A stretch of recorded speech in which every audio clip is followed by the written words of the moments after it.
बिहार की ये डरावनी चुड़ैल बारिश में आम के पेड़ के ऊपर नाचती है और जब वो अपने घने बालों के बीच से अपनी लाल आंखों से किसी को देख लेती है तो फिर उसके साथ जो होता है। लेकिन इस चुड़ैल की अपनी खुद की कहानी भी बड़ी दर्दनाक है। तो क्या है पूरी कहानी, आइए देखते हैं। और हाँ, मेरे गांव में भी एक ऐसा ही हांटेड पेड़ है और वो भी आम का पेड़ है। तो मेरा क्या एक्सपीरियंस है वो भी मैं बताऊंगा, तो एंड तक बने रहना। ये कहानी है बिहार के एक छोटे से गांव की। वैसे तो गांव छोटा है लेकिन चारों तरफ से घिर हुआ है बड़े बड़े पेड़ और खेतों से। लेकिन उसी गांव के एंड पर एक 200 साल पुराना आम का पेड़ है जिसे लोग कहते हैं फूली चुड़ैल का पेड़। वैसे तो पूरे साल ही लोग इस पेड़ से खौफ में रहते हैं, लेकिन मानसून की पहली तूफानी बरसात से गांव के अंदर उस पेड़ का खौफ 1000 गुना बढ़ जाता है। लोग उस पेड़ के बारे में सोचना भी पसंद नहीं करते। लेकिन आखिर क्यों लोगों के बीच उस पेड़ का इतना खौफ है, और आखिर क्यों मानसून आते ही उस पेड़ की भूतियां घटनाएं बढ़ने लगती हैं? ये जानने के लिए हमें देखनी पड़ेगी उस फूली चुड़ैल के पेड़ की पूरी कहानी। गांव के लोगों का ये कहना है कि शुरुआत से ये पेड़ और ये गांव भूतिया नहीं था, लेकिन इस घटना की शुरुआत होती है आज से 200 साल पहले।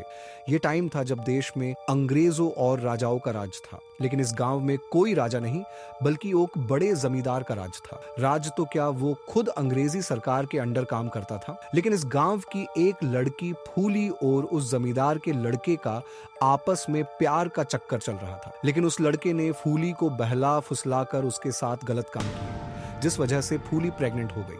लेकिन वो लड़का कई दिनों तक फूली से शादी करने का वादा करके उसे समझाता रहा और भोली भाली फूली भी उसकी बातें मानती रही। लेकिन कब तक? अब फूली का पेट बढ़ने लगा था और अब वो ज्यादा इंतजार नहीं कर सकती थी, और ये बात उस लड़के को भी पता थी। इसलिए एक रात उस लड़के ने फूली को गांव से बाहर उसी आम के पेड़ के पास मिलने के लिए बुलाया, और फूली के आते ही उस लकड़े और उसके गुंडों ने फूली को बेरहमी से मारकर उस आम के पेड़ पर लटका दिया, जिस वजह से फूली और उसके बच्चे दोनों की मौत हो गई। और वो रात थी अमावस्या की काली घनी रात, और उसी रात मानसून की पहली बारिश भी हो रही थी।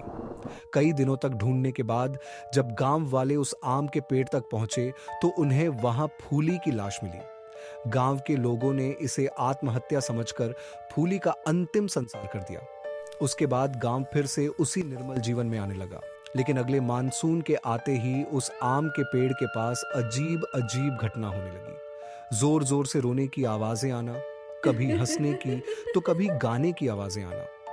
जब धीरे धीरे गांव वालों तक ये बात पहुंची तो किसी को भी समझने में देर नहीं लगी कि आखिर ये कौन कर रहा है।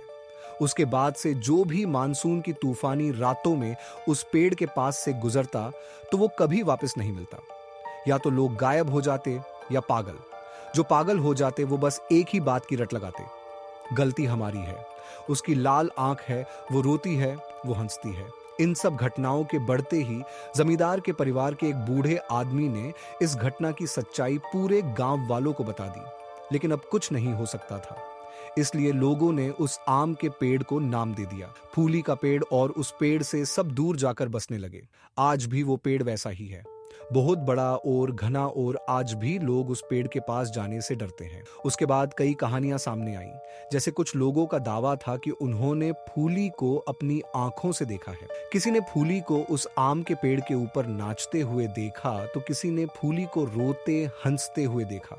वेल, इस पूरी कहानी का कोई पक्का प्रूफ हमें नहीं मिलता, लेकिन इसका मतलब ये नहीं कि ये कहानी झूठी हो। आपका इस पर क्या ओपिनियन है, कमेंट्स में जरूर बताना। और हाँ, मेरे गांव के भूतिया पेड़ का एक्सपीरियंस तो सुनो। मेरे ही खुद के गांव जहां आज भी मैं रहता हूं, तो मेरे गांव के थोड़ा बाहर एक ऐसा ही घना, पुराना और बहुत बड़ा आम का पेड़ है। हमारे गांव में ऐसा कहा जाता है कि वो पेड़ भूतिया है, और पहले के टाइम में कुछ गांव के लोगों को उसी पेड़ के पास भूत भी चिपट गया था। लेकिन मुझे शुरू से ऐसा कुछ नहीं लगा। मैं तो खुद गर्मी के मौसम में उस पेड़ से आम तोड़ के खाता हूं। वैसे क्या आपके गांव शहर में भी ऐसा कोई पेड़ है? कमेंट्स में जरूर बताना।